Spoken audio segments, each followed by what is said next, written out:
Last fall, Nicole Reynolds left a party heavily intoxicated, driving to a friend's house in Falconer. Later in the night, she drove down Water Street, falling asleep at the wheel. I woke up to the water being at hood level and just kind of freaking out.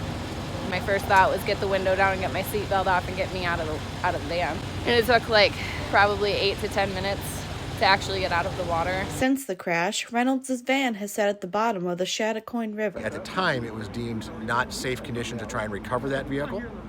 And today, the vehicle was observed from the bridge. And at the time of the call to dispatch, it was unknown if this was the original call from a couple months ago or if this was another incident. Those with the Falconer Volunteer Fire Department arrived on scene first, quickly realizing there wasn't an emergency at all, but instead the vehicle resurfaced.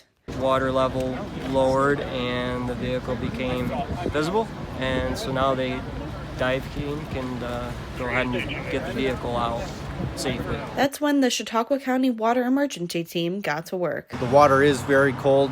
There is an ice shelf on the other side of the river, so it is still very cold. They don their dry suits to keep them warm. We attached 2 rescue swimmers to tethers from shore.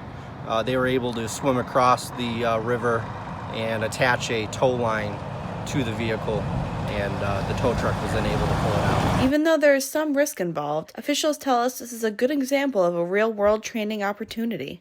Every call and any type of emergency services, you can always learn from it, and those experiences all work to build an index of skills that when you're needed on them, they're there for you. For driver Nicole Reynolds, the recovery gave her closure to the crash. I've just been waiting for so long to be able to turn it into the insurance company and not have to pay the thousands of dollars that it's going to be in this tow bill, so it's a little relieving. Her message is simple. Don't drink and drive. That is the biggest thing, because that's what I did. I was very drunk and I drove my vehicle, and this is the result of drinking and driving.